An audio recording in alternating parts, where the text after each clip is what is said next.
inkastoo xaaladda siyaasadeed ee Soomaaliya ay aad isku beddelayso ay muuqato walaac xooggan oo ku wajahan hannaanka siyaasadda ay oodmeen albaabada wada hadalka ee tubta doorashooyinka Soomaaliya baarlamaanka federaalkuna ay go'aamiyeen in doorashada lagu qabto 2 sano gudaheed ayna maamulaan guddiga doorashooyinka madaxa bannaan ee hogaamisa Xaliime Ibraahim Yarey lagu gala hannaanka hal qof iyo hal cod ama xisbiyada si weyn ayay xaaladdu isku beddelaysaa wacaalka iyo xogaha la xiriira marxaladda taaganna waa mid sii kordhaysa hadda madasha badbaado qaran ee ka soo bilaabatay midowgii mucaaradka dowladda federaalka ee la aasaasay sanadkii 2018 ayaa hadda ugu dambayn sida ay caddaynayaan xogaha kala duwan u diyaar garoobaysa dagaal u muuqda mid sababi doona marxalad dhammaadkeeda aan la aqoonin oo ku wajan awood lagu wajaho sidii looga hor imaan lahaa go'aankii ay gaareen baarlamaanka federaalka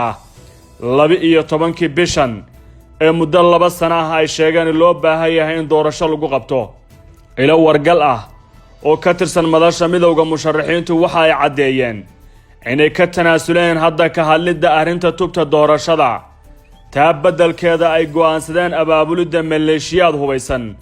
iyo diyaargarow dagaal oo ay isku raaceen inay ka sameeyaan gudaha Muqdisho waa wax weyn oo u muuqda xaalad siyaasadeed oo karka dhaaftay dhammaadku waxa uu noqon doono cidna aysan saadaalin karin garaacidda ama furidda albaabkuna waa xaalad culus oo aan la aqoonin waxa uu ku dambayn karo sida aan ka ogaanay warar ay isdhaafsadeen qaar ka mid ah hay'adaha amni ee shisheeye iyo safaaradaha ee ku sugan Muqdisho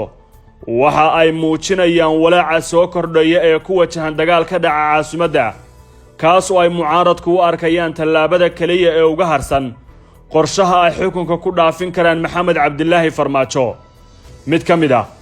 macluumaadka oo lagu qoray luuqad adag oo u muuqata mid xasaasi ah waxaa lagu sheegay in hogaamiyaashii hore ee dowladda federaalka oo ay ku jiraan xubno xilal kala duwan soo qabtay ay 30 cisho ee la soo dhaafay iibsadeen hub fara badan oo isugu jira boobayaasha culus rasaas badan iyo hubaynta maleeshiyaad qabaa'il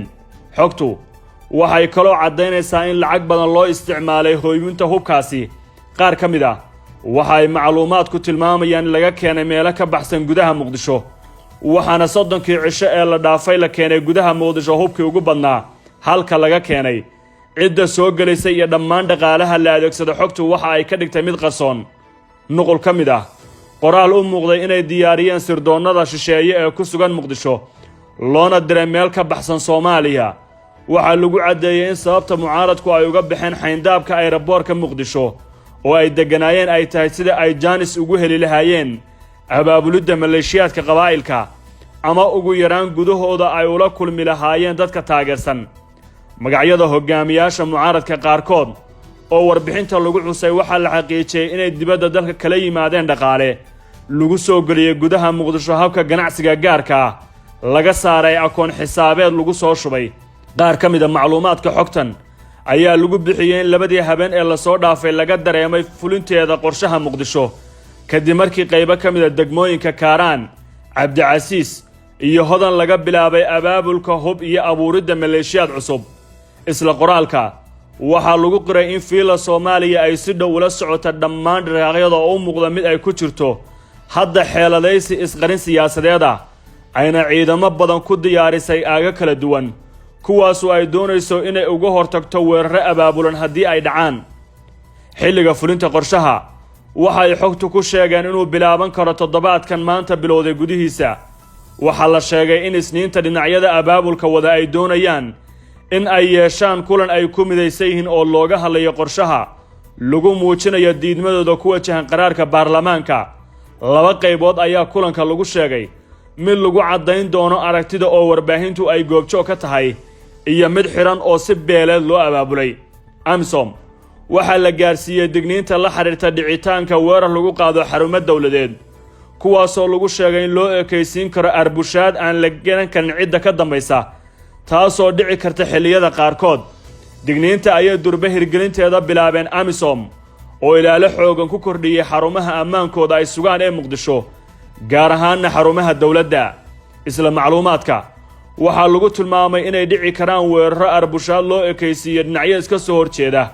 oo galaafta nolosha dad rayid ah kadibna halkaasuu ku bilowda isku dhac hubaysan kaasoo dhammaadkiisa aan la garan karin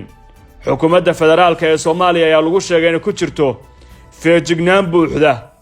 oo la xiriirta dhammaan dhacdooyinkan haddii ay dhab noqdaan xogaha laga helayo ilahan sirdoon iyo safaaradaha shisheeye ayna u gudbiyeen dalalkooda waxa ay ka dhigan tahay xaalad muujinaysa mid aan wanaagsanayn oo ku sii durkaysa xaaladda siyaasadda ee Soomaaliya waxaase weli muuqata rajo looga baaqsan kara dhammaan gacanka hadal iyadoo dhinacyadu Soomaalidu ay weli haystaan fursado ay ku abuuri karaan jawi wada hadal xilli ay dhammaan dadka siyaasadda falanqeeya qaybo badan oo ka mid ah muujinayaan albaabka wada hadalku inuusan si fudud hadda gudaha ugu riixmi karin laakiin durbaanka colaadeed uu yahay midka ugu weyn ee waqtigan la garaacayo